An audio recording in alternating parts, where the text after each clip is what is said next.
Something weird is happening with the Saltire right now. What do you think of when you see our national flag? Is it a sense of pride, plucky Scots punching above their weight? Is it about supporting independence? Or is it about something else? Something angrier, something intimidating even?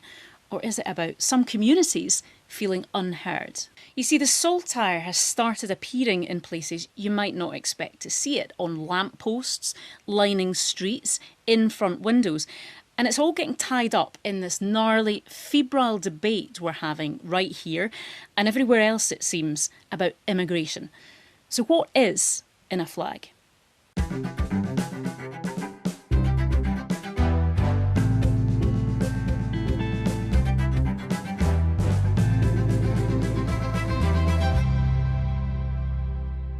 Davey, this has been something that's sort of been rumbling away and in our consciousness for a while, but I would say two things happened recently that made us really focus on it.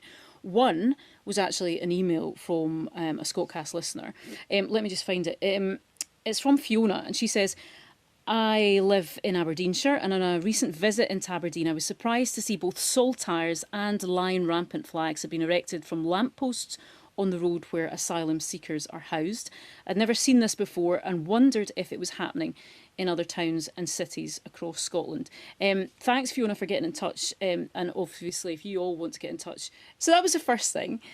Number two, I suppose, is it all kind of happens when you went out to try and buy a car. Yeah, I went to a garage in the East End of Glasgow. Didn't buy the car, but... Sorry. No, it's okay.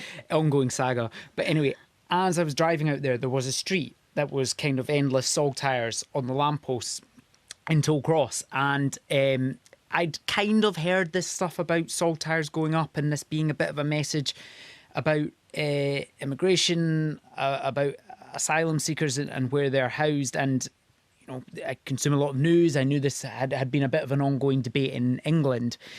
But I suppose it struck me as very interesting, one, that it seemed like locals were trying to make some sort of point, or at least some locals. And also, we've always, I suppose, associated the Saltire with, or I have quite often, with Scottish politics, very commonly Scottish independence. If someone was flying a Saltire from their home 6 months ago, I would have assumed it was a message about that. That maybe feels like it's a bit changing at the moment, and I'm sure we'll talk about this later on. But it almost felt like there's a bit of a battle for what exactly the Saltire means at the moment going on. It is just quite something to see a street full of Saltires, I suppose. And as you say, perhaps people's sort of connotations around that are slightly different. I mean, after that, you thought, right, I'm going to get out there today. Yeah, so I went back to that same street this afternoon, knowing that we were going to talk about this on the podcast, and I felt like I wanted to try and speak to some local people and find out what was going on. First thing to say is I reckon a 200-yard stretch of road there, I must have spoken to about over a dozen, maybe about 14 people. The vast majority... Well, I went actually with one of our colleagues, a cameraman. No one would go on camera. No one wanted to talk about it on camera. There were a couple of people who let me record audio on my phone. The vast majority of people, through fear, they told me, of being labelled racist, didn't want to kind of show their face and go on the record with what they were saying. The overwhelming message I was getting back was one of the Saltire, people agreeing with the Saltires going up. Saltires going up to send a message about their concerns around housing, around the NHS, around public services, not being able to cope with the levels of immigration, with housing asylum seekers in the country. It was really the sentiment I was getting from the people there. So quite clearly, I mean, we've been quite careful about this, and obviously people have different ideas of why they're putting a flag up, what the flag means. But from what you heard today, it was quite clearly linked to that argument over immigration. Yes, 100%. Everyone I spoke to said this was about immigration, and it was about sending a message that they felt their community was full, and they did not want any more immigration. They did not want any more asylum seekers housed there. I should say there was one person I spoke to who didn't like the flags. They said you may as well put up swastikas. So it was not universal, everyone happy with them, but there was the vast majority of people I spoke to were happy with that message that they felt they were sending. One of the guys who did give me his name was called Pat Jimison. I literally jumped out the car and he was the first person I spoke to, and he was happy to go on the record, and this is what Pat had to say. Why do you think it's the Saltire that's going up? Because it's Scotland. The people in Scotland are showing that they're fed up with all these immigrations coming into our country. We feel sorry for these people, but why should we have to pay for these people with all the things that's going on in the world? We've got Ukraine, where you've got wars all over the place, but we're the ones that are having to pay for all this as a Scots person. I'm sorry, boys, but that's the way I feel about it. Do you think that's a common opinion here? I would say the people have got a right to stand up for Scotland here in Great Britain, but the English are doing it, we're doing it, the Irish will be doing it shortly. It's our country. Now, I should have spoke to Pat for quite a while, and he did say multiple times he really felt for people who were fleeing war, who had problems in their country. He talked about seeing what was happening in Palestine and feeling very sad about it all, but we heard him there. It was his view that he felt that Scotland was being asked to shoulder a burden because of that it couldn't afford to shoulder. And he did say his problem was with the politicians. It was not necessarily with individuals. There was another person I spoke to, a woman on the street in Tollcross who wouldn't give her name, but similar sentiment from coming from her as well. It'll no stop it. It'll no stop them. It will, but it could cause a bit of animosity in the area. Obviously, there are a lot of foreign people or immigrants, whatever you want to call them, about Tollcross.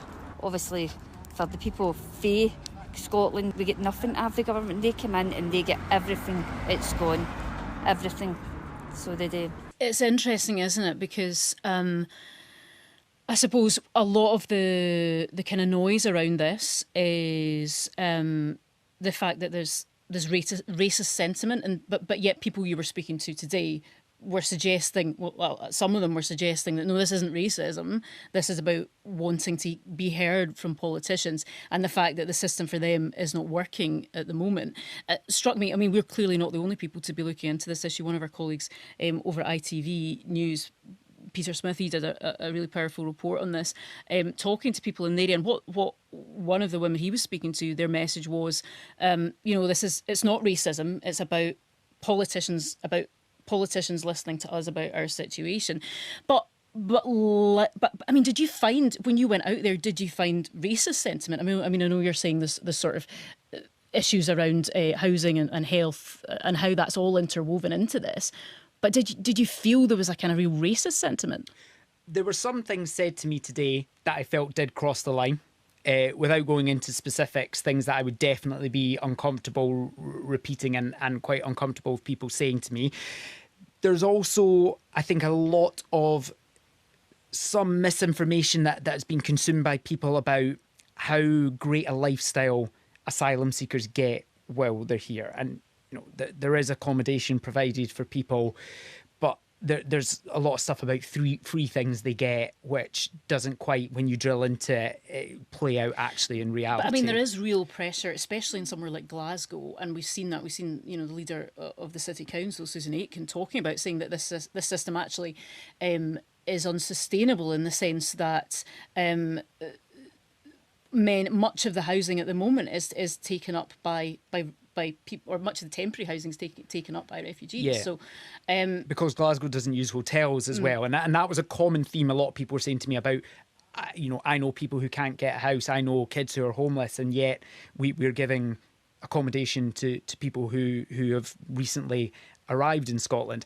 Another element I think we have to be honest about that people were talking about was cultural differences. Now, it felt like there was a lot of rumour and innuendo going about, but there was stuff about people taking pictures, people leering at women, and that was a sentiment I was getting a lot. So it felt like there was two sides to it. Public services are too stretched for this, and we are uncomfortable with the cultural differences going on. I went into, actually, it was a bar that had eight guys drinking in it this afternoon, and none of them wanted to be recorded, none of them wanted to go on camera. And originally I was trying to see if any of them would, but when I said, right, no recording, let's just chat. They were very open about their concerns about a lot of that. And just at the end of the conversation, I said to them, if there's an election tomorrow, who would you vote for? 8 older guys, every single one of them said they'd be voting Reform. And that was their solution to this problem. They believe that this is an issue. They support the Saltires going up. I asked why it's the Saltire, and they said because this is Scotland. And they think this is a big issue, and they very much saw the political solution to this problem being voting Reform. It's interesting how politics really is sort of come into play in this now, and you know that message from people in the area you were speaking to in Glasgow that want politicians to really listen to what they're saying. And John Swinney actually entered the fray into that, and I would contend that actually that's one of the other reasons we're talking about this today, but we'll get to that in just a second.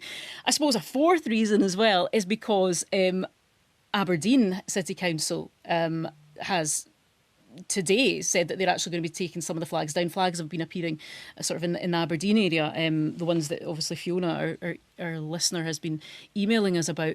And it's sort of interesting how the story, I suppose, in some parts is the council taking the flags down. But the story really is about the flags being up. Yeah, and an interesting nugget on that, actually. I asked everyone I spoke to today who put them up, and they all actually said they appeared overnight, around a week ago. So at least people were telling me they didn't know who'd put them up. I think, Aberdeen and Aberdeenshire Council have taken them down and given the reasoning being, well, you're not allowed to hang anything from a lamppost. It's kind of public property. The Glasgow ones are still up. Yeah, I mean, you can see the council's point of view on this, and the fact that if it's dangerous, people putting things up or causes criminal damage or whatever it is, but you can see their point. But listen, I think our colleague Ben Phillip is doing this story today, and he's been speaking to people there. It was a sign of good patriotism, so it was a good feel good factor. The council are now removing them. How do you feel about that? I think it's a disgrace. Other flags they can just put up willy-nilly and things like that, they'll be left alone, but our own national flag, I think it's an utter disgrace. I suppose some people would argue that these flags have been linked to kind of anti-immigration and asylum seekers and the like, and the council say that they've been put up without permission, I suppose. You put up on your own property, things like that, you know what I mean? But I don't think it's against. I don't think there's any right-wing agenda associated with that. I love the Scotland flag. I love the Saltire. I'd love to see it fly more, but the reasoning behind it is what? There's a lot of misinformation being spread, and people are quoting members of the EDL, the BNP and everything that are in jail for what they're saying that these men from the illegal immigrants are doing.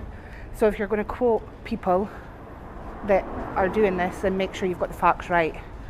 The council are now removing them today. How do you feel about that? Mixed emotions. I like seeing my flag flying. I'm proud to be Scottish, but I don't support racism. One of the people there referenced the sort of the links to EDL and a sort of flag, kind of iconography.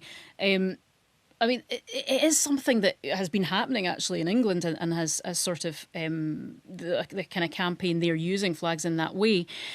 It somehow seems, historically more to fit with the St George's Cross, doesn't it? I mean, your sort of far-right extremists have co-opted the St George's Cross more than I know that they have a sort of Saltire. I mean, certainly to start out with the obvious caveat of, there are plenty of people who will fly the St George's Cross, fly the Union Jack, who do so for good patriotic reasons, like, the Lionesses winning the football. Well, that's the thing during the summer. It was all about showing, support for the Lionesses, and that's where it's all got quite kind of But what sticky. I don't think you can deny is historically there have been some groups who've used that to send a right-wing message, those flags. I think what's interesting here, and the last person Ben spoke to there really kind of summed it up, was, I don't know, correct me if I'm wrong, I've never known the Saltire to be taken by a group who want to send an anti-immigration message. And this seems to have very quickly happened. And I guess that's what we're seeing is all of a sudden people like that person Ben spoke to who likes the Saltire, who wants to see it fly, actually thinking, but I don't think it's appropriate in this context, which suggests these groups, these people who are putting this up, have had some success tying this flag at this point in time to an anti-immigration message. And that is something that I'm never aware of happening with the Saltire before, and why this is kind of such an interesting development in Scotland. Yeah, and so many people have different ideas of what the flag means, and obviously, you know, people look at the Saltire with pride. And John Swinney, you know, we were saying he's entered the fray. He's actually been talking about what the Saltire means to him and what he thinks it does represent. Over the summer, the language in Westminster around immigration and asylum has been utterly chilling. Politicians calling for mass deportations. They demand that we pull out of international human rights treaties. No one seems to be ringing the alarm bell. Well, I am. I'm